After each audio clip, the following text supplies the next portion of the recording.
Hello, my name is Sophia Cherno from the 4-H Media Club. I'm here with Longus, the author of the Adventures of Silvana and the Magic Unicorn, to talk about the book and as well as the website.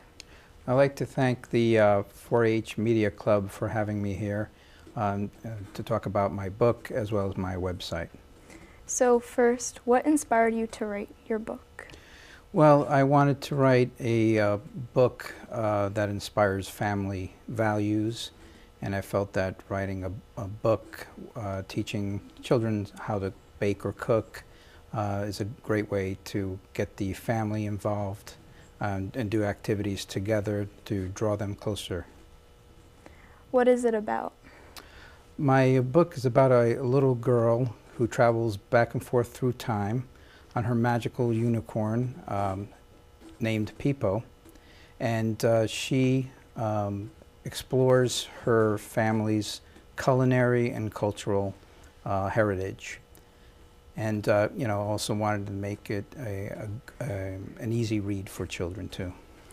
What do you hope people reading it will get out of it? Well, I would like them to do activities as a family. I believe it's important to emphasize family values and for them to explore their own cultural and historical heritage.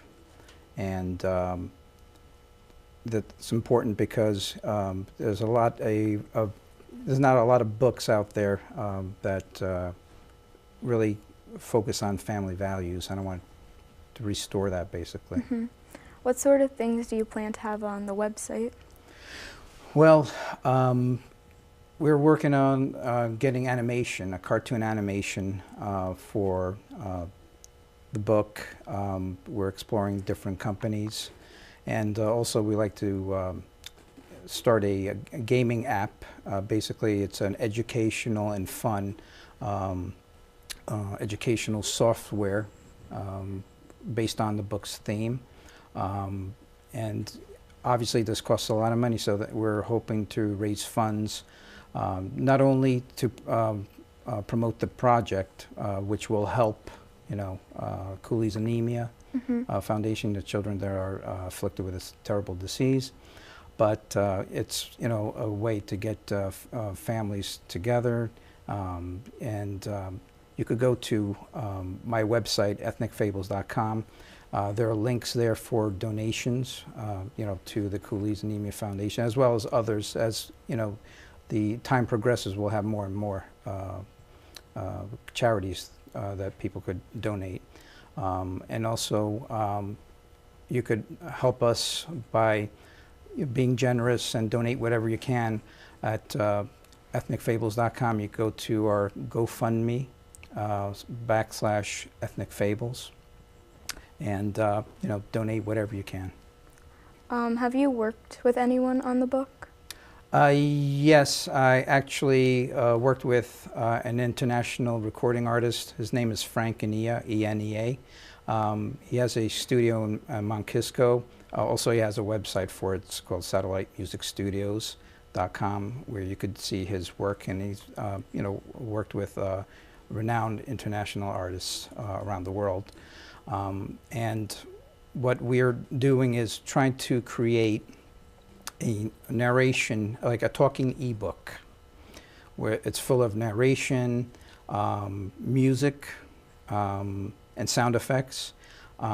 He composed the music for the Adventures of Silvana and the Magic Unicorn. I wrote the lyrics of a particular song that goes along with the book. Have you worked on the book with anyone else?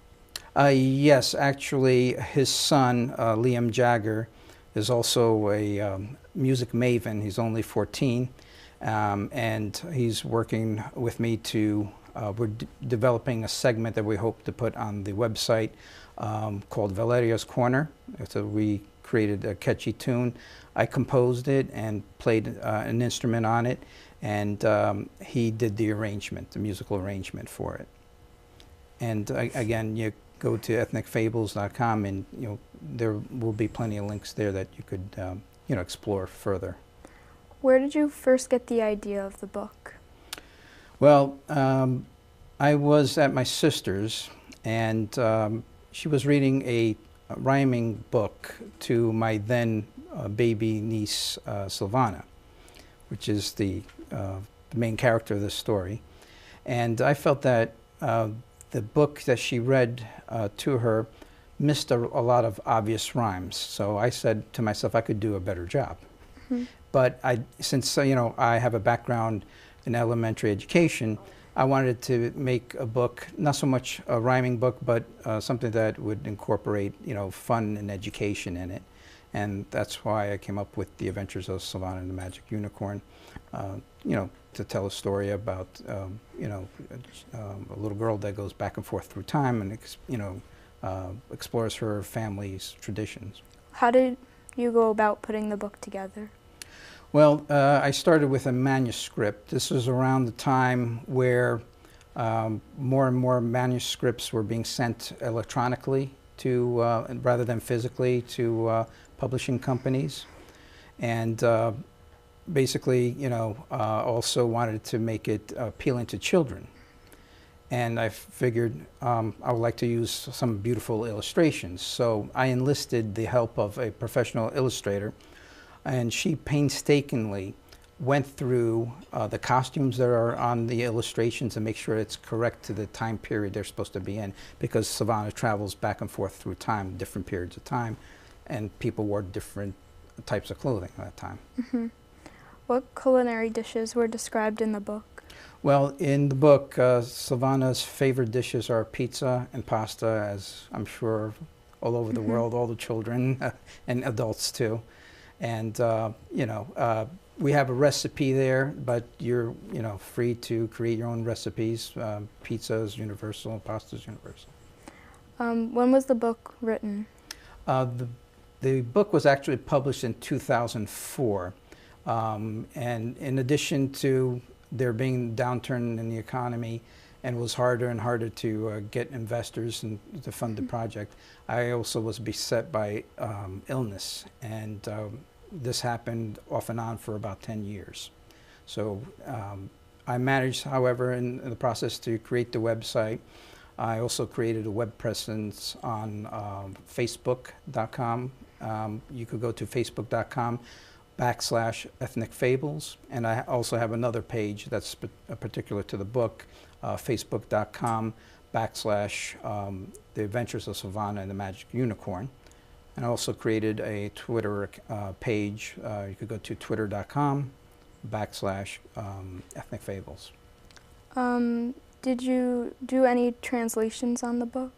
Yes, actually, obviously in addition to English, I would like to translate the book into Standard Italian. The book is actually, as you can see here, translated into the Sicilian dialect, because that's what we spoke at home. Eventually I would like to do that so that every region in Italy is represented. But right now I'm focusing on making it Standard Italian, since that's taught in the schools over there, and to grab a greater audience, I would have to do it in Standard Italian. Mm-hmm. Well, I think we're done for the day. Thank you, A. Longus, for answering a few of our questions. And I thank you for your time. Thank you, and see you soon. Thank you.